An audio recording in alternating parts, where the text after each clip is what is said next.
નમસ્કાર દર્શક મિત્રો, હું છું જ્યોતિ પટેલ. ઓમ શિવાર્પણમ ગ્રુપમાં આપનું સ્વાગત છે.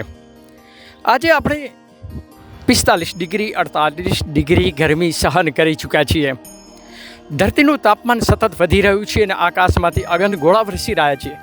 તમે એક કલ્પના કરો કે જે પ્રમાણેની ગરમીનો પારો સતત વધી રહ્યો છે દર વર્ષે ગરમીનો પારો સતત વધી રહ્યો છે. એ જ પ્રમાણે જો ગરમીનો પારો ધીરે ધીરે 60 ડિગ્રી પર પહોંચે ત્યારે શું દશા થશે?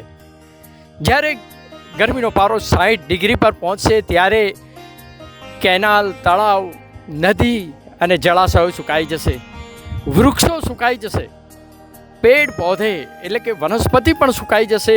અને વનસ્પતિ નહીં હોય, પાણી પીવાનું નહીં હોય ત્યારે પક્ષીઓ તરફડિયા મારીને મૃત્યુ પામશે. અને ત્યારે માનવ સૃષ્ટિના અસ્તિત્વ પર ગંભીર ખતરો પેદા થશે.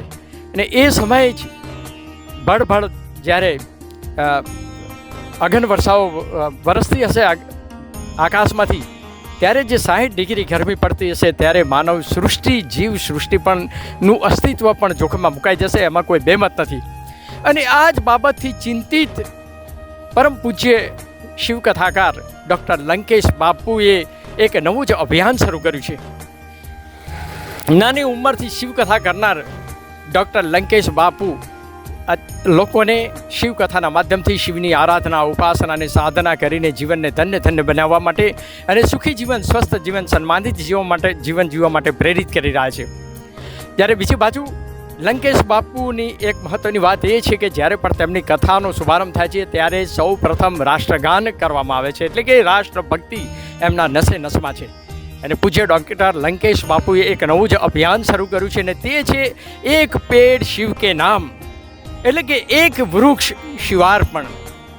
બાપુના જેટલા પણ સાધકો છે, તેમના ઉપાસકો છે, અનુયાયી છે, એમની કથાઓ જે શ્રોતાઓ સાંભળી રહ્યા છે નિયમિત રીતે, એવા હજારો લાખો શ્રદ્ધાળુઓ દેશ વિદેશમાં વસે છે. તેવા શ્રદ્ધાળુઓ ઉપરાંત ભગવાન શિવની આરાધના, ઉપાસના કરતા શિવ ભક્તો સૌ મળીને આજથી જ એક વૃક્ષ શિવના નામે રોપશે, એટલે કે એક પેડ શિવ કે નામ.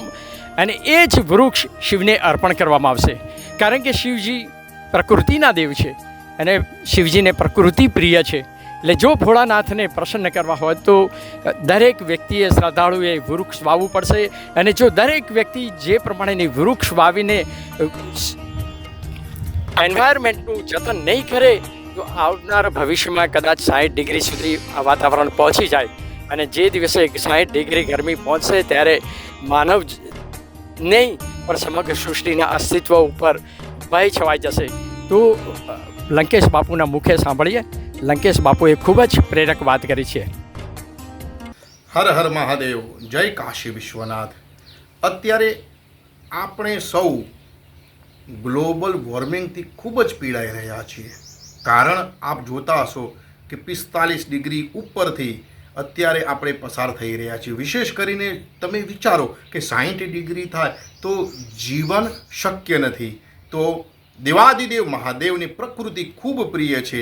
એક પેડ શિવ કે નામ, શાસ્ત્રમાં એવો ઉલ્લેખ છે કે તમારાથી જો એકનું બી જીવન બને ને તો સમજજો કે તમારું જીવન સાર્થક. માટે જો આપ શિવને પ્રસન્ન કરવા ઈચ્છતા હો તો શિવ પ્રકૃતિના પ્રિય છે.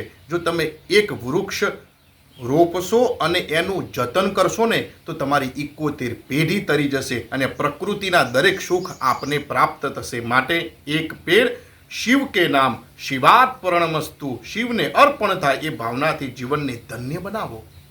પરમ પૂજ્ય લંકેશ બાપુએ ખૂબ જ મહત્ત્વની વાત કરી આપણને કે જો દરેક વ્યક્તિ જો વૃક્ષ નહીં વાવે તો આવનાર સમયમાં કેવી વિકટ પરિસ્થિતિ ઊભી થશે. અને બાપુના લાખો અનુયાયીઓ આજે સંકલ્પબદ્ધ બન્યા છે એક પેડ શિવ કે નામ, જે વૃક્ષ છે એ શિવને અર્પણ કરવાનું. અને તમામ વ્યક્તિઓ જો 1 થી 10 વૃક્ષ વાવશે તો કદાચ આવનારી પેઢીના ભવિષ્યને આપણે સુરક્ષિત બનાવીશું. ભારત દેશ નહીં, સમગ્ર સૃષ્ટિને આપણે સુરક્ષિત બનાવી શકીશું.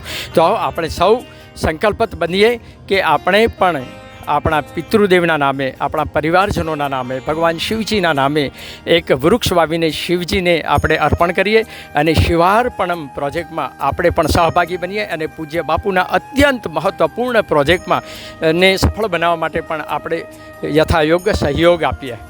આ નવા જ વિડીયો સાથે ફરીથી મળીશું. ત્યાં સુધી રજા આપશો.